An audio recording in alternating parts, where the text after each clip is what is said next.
What's going on? Welcome back to another episode of Off the Schneid. Today we're taking a look at the Houston Texans heading into the 2022 NFL Draft. Obviously, free agency is kind of wrapping up. Trades are trickling in. There was a massive trade by this team with the Cleveland Browns. Obviously, that's where they got that 13th overall selection. They'll have 3 first-round picks from the Cleveland Browns in the next 3 years.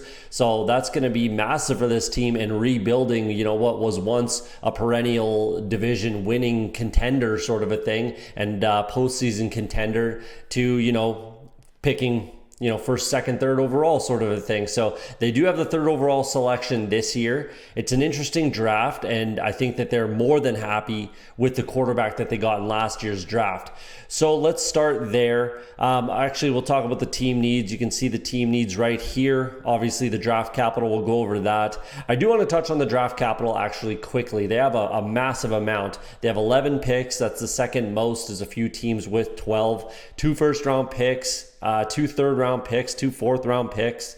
They've got 7 in the top, call it 108, right? 110 sort of a thing. That's a lot of capital, and this team hasn't picked, very high in the past few years because of some trades. Obviously, Laramie Tunsil coming over was a massive one. So yeah, they got a lot of capital to make some moves. If they see a guy that they really want in the top 10 sort of a thing, they can go and get him and get back into it with having the 3rd overall selection as well. So we'll see how that shakes out, and check out wait for my mock draft coming out about a week before the NFL draft. We'll see what I have the Houston Texans doing there. I feel like I might have them trading up again, but we'll see.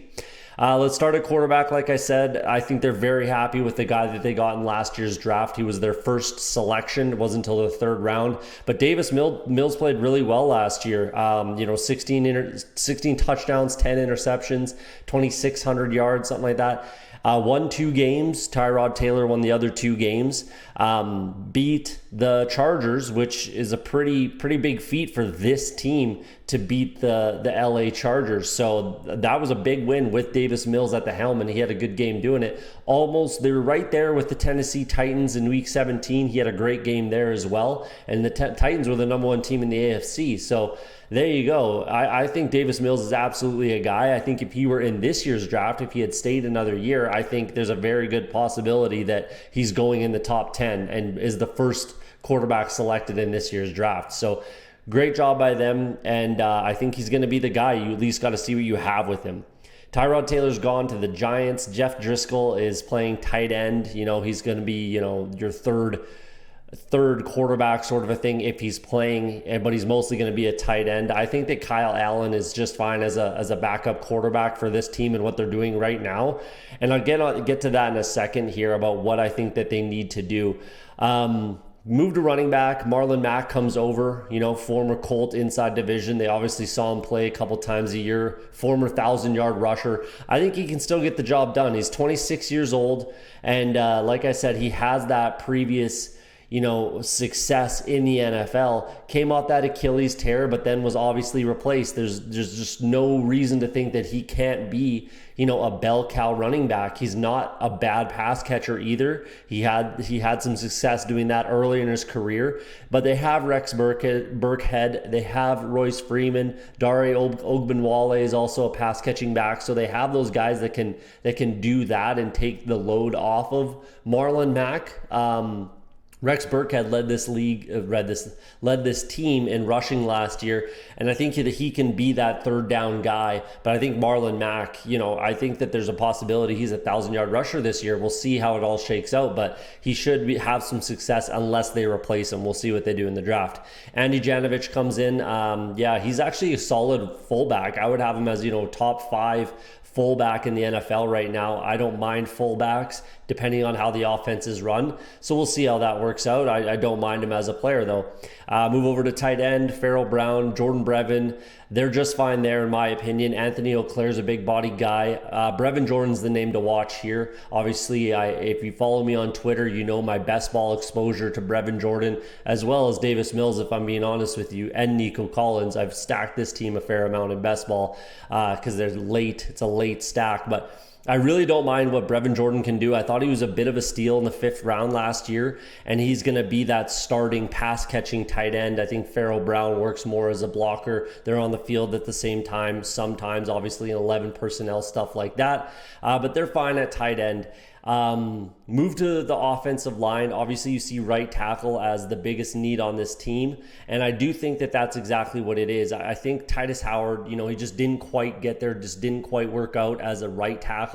Obviously, they have Laramie Tunsil, so he's never going to be a left tackle on this team, but you want to find a home for him. He was a high draft pick, 1st round pick a couple of years ago. You want him to succeed somewhere on this line. So if they do, like our lads has him penciled in here at left guard, I think that's a good fit as long as he's going to be your left guard of the future sort of a thing. There's nothing wrong with that. And that left side is in a good spot. Justin Britt is fine at center. AJ can play. Justin McCray, Max Sharping. They have some depth there. Charlie Heck can be a solid backup. I'm not comfortable with him as my starting right tackle if I'm the Texans. So that's probably what I address at 3rd overall, is likely going to be a right tackle. It's probably going to be a guy that slides over to the right side, but that's what I'm doing. And then he can slide over to left tackle, that rookie I'm talking about, if there's an injury to Laramie Tunsil. So we'll see. That's what I think that their biggest need is addressing that offensive line. And realistically, we'll move to the wide receivers first, actually, and then I'll talk about what I think they should be looking for to do on offense. Brandon Cooks just resigned. I never ever thought he was going to get traded. He's made it very clear he does not want to be traded again. He's been traded, all over the place for 1st round picks here and there, and he's done nothing but succeed and be a solid receiver. He's a very underrated football player and wide receiver in the NFL. I never thought that they were going to trade him personally. They didn't. They re-signed him, restructured, that sort of a thing. He's a quality wide receiver. Nico Collins, I think, can absolutely be that number 2 wide receiver and potential to be the number 1 eventually. I think that he's quality, and they're set there with those 2 guys. I do like Deshaun Hamilton coming in from the Denver Broncos. Chris Connelly's still there, and he's just a solid vet who can do some good things. Philip Dorsett and Chris Moore, sure, why not? I do think that they will need a wide receiver, and they can address it in like the 3rd or 4th round. They got 4 picks in the 3rd and 4th rounds. They can address that wide receiver need. It's more of in my opinion, it's going to be kind of a slot guy that I would look to grab. Maybe a guy like Calvin Austin III, something like that, someone like that. Maybe Wan'Dale Robinson,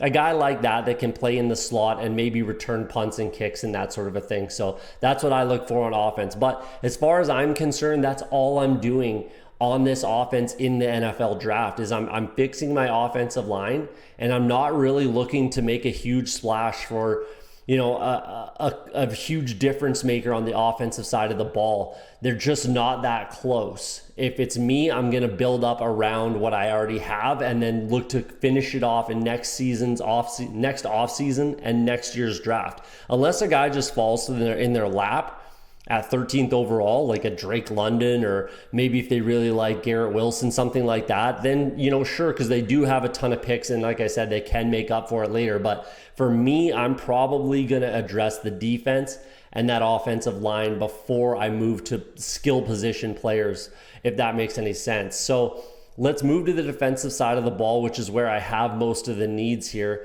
Defensive end is going to be a big-time need.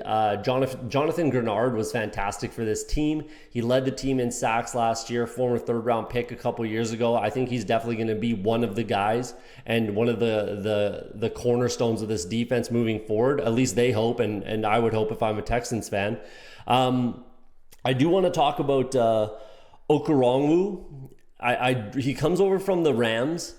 He's more of a defensive end, and I think he's going to fit really well in this defense. Playing in that 3-4 with the LA Rams, I don't think really fit what he can do well. He had a pretty successful end, final 2 years at Oklahoma in his college career. And I think that if he now gets an opportunity to be, not outside linebacker, like a defensive end, hand in the dirt guy, I think he can succeed. And I think he can be that other guy. I do still think that they're going to have to address it. And if if Aiden Hutchinson is sitting there at third overall, I don't think they can resist taking him there. I really, really do not. I think that would be a slam dunk, and you kind of have to do it. So regardless, it's a need, and they're going to have to grab a guy. That third overall pick, I think they can just wait and see who's there and take the best player available, whether that's Aiden Hutchinson, Evan Neal, a guy like that, maybe Cross, somebody like that, an offensive lineman or defensive end, maybe Kayvon Thibodeau.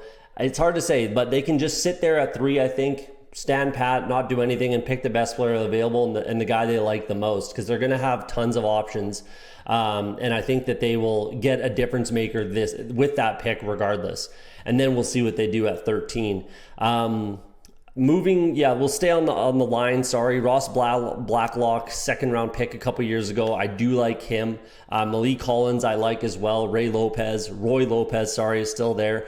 Kingsley Keke from the Green Bay Packers comes over. They're okay there. You can address it. Like, again, they have a ton of capital, so they should, and I think they definitely do address the defensive line besides the defensive end. So, nose tackle, defensive tackle. But it won't be a huge priority in my opinion, again, unless somebody just falls into their lap. Maybe at 13, if they really like a guy like Devontae Wyatt, who I really, really like in this year's draft, that might be a solid pick right there. If they could get Aiden Hutchinson and Devontae Wyatt at 3 and 13, I think that this defense becomes a lot scarier. And moving forward, they're going to be, one to watch build out. So we'll see what happens. But let's move back. Linebackers are fine. I'm okay with that. Christian Kirksey's still a solid vet. Jalen Reeves-Maybin, Camu Grugier-Hill had a good year last year. Kevin Pierre-Louis is a solid vet. Neville Hewitt's a good vet. Blake Cashman. They have all these good, solid vets, and there's no real need to address the position, in my opinion. If you want to, sure, but it wouldn't be till later in the draft. But I'm not concerned at linebacker for the Texans this year. I'm really not. We'll look at the defensive backs. Let's talk about corners first. I do have it as a need. I almost always will have corner as a need, as well as offensive line. You know me if you watch a lot of these episodes. But Desmond King had a good year. Lonnie Johnson had a very good year. And Tavir Thomas had a good year as well. Pleasant surprise there with Tavir Thomas. And then behind that, MJ Stewart, free safety, nickelback type of a guy.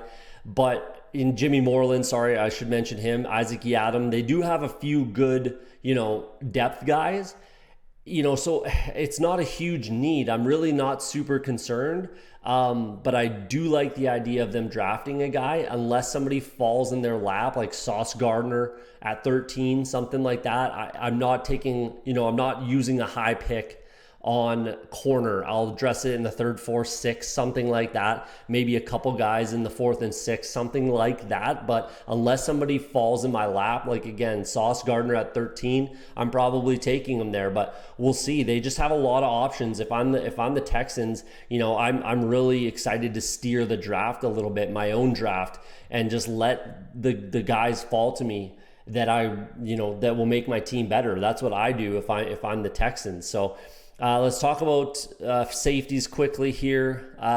Terrence Brooks, they're going to need a free safety in my opinion. Eric Murray, they spent a lot of money on him and obviously really believed in him. He's not terrible. I'm totally fine with Eric Murray. Obviously my thing is you just have to play him because of how much money they paid him.